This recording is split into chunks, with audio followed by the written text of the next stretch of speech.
Kabel serat optik berdiameter kecil. Untuk mengurangi risiko kerusakan, kabel bawah laut modern ditanam di dasar laut. Meskipun kabel bawah laut ini masih terbuka di dasar berbatu dan di atas tebing bawah laut, pengukuran khusus dilakukan dengan kapal peletakan kabel yang dilengkapi secara khusus untuk mengelola kabel dan membantu memperbaikinya kapanpun diperlukan. Nah, sebelum lanjut, jangan lupa like, klik subscribe dan aktifkan bel notifikasi channelnya agar tidak ketinggalan video menarik lainnya.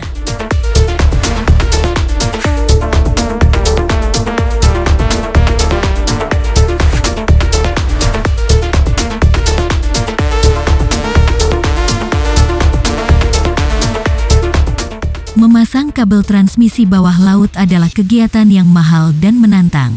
Masa pakai kabel bawah laut mungkin puluhan tahun dan intervensi teknis untuk perbaikannya jika terjadi kesalahan juga mahal dan sulit.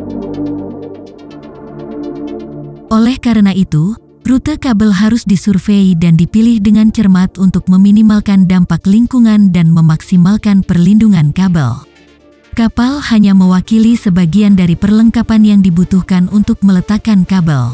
Tetapi begitu kabel berada di dalam air, peralatan submersible lainnya melakukan tugas untuk memasang kabel di jalurnya.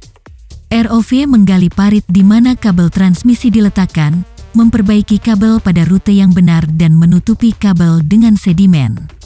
Mengubur kabel di dasar laut adalah operasi yang lambat dan mahal, tetapi dibayar kembali dengan keandalan dan masa pakai yang lebih lama. Kabel dikubur di dasar laut di perairan dangkal untuk meminimalkan risiko kerusakan. Parit di mana kabel ditempatkan digali dengan submarine plough dan ditutupi oleh sedimen atau batu.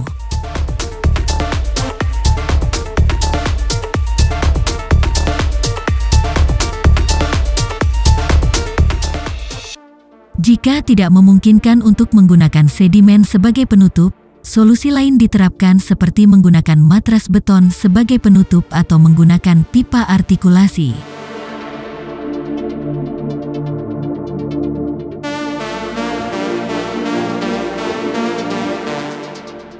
Kecepatan pemasangan kabel tergantung pada jenis kabel, kerumitan konfigurasi kabel, kedalaman dan sifat dasar laut, batimetri dan geologi heterogen. Untuk pemasangan kabel komunikasi, kecepatan pemasangan bisa 100-150 km per hari, untuk tipe baru bahkan 200 km per hari. Kedalaman parit biasanya 1 meter hingga 10 meter.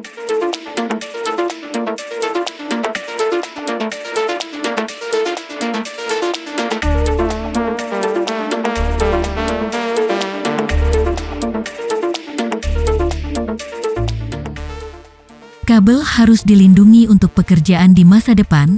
Kabel harus dikubur pada kedalaman yang aman di dalam sedimen. Contohnya adalah kabel transmisi listrik sepanjang 30 km yang menghubungkan Pulau Ketam Malaysia dengan Port Klang yang terkubur 14 meter di bawah dasar laut. Di tempat-tempat dengan arus laut yang kuat atau lereng yang curam, mereka diikat ke dasar laut. Untuk memeriksa keamanan kabel, survei berkala dipertimbangkan. Karena kesalahan dalam fungsi kabel mungkin memiliki implikasi besar dalam mengamankan catu daya, untuk itu tindakan serius harus dirancang. Kabel bawah laut merupakan subjek dari beberapa perjanjian internasional yang mengatur statusnya. Dokumen-dokumen ini menetapkan norma-norma mengenai hak dan kewajiban bagi negara-negara yang ingin memasang kabel-kabel tersebut serta bagi negara-negara yang perairan teritorialnya dilintasi oleh kabel-kabel tersebut.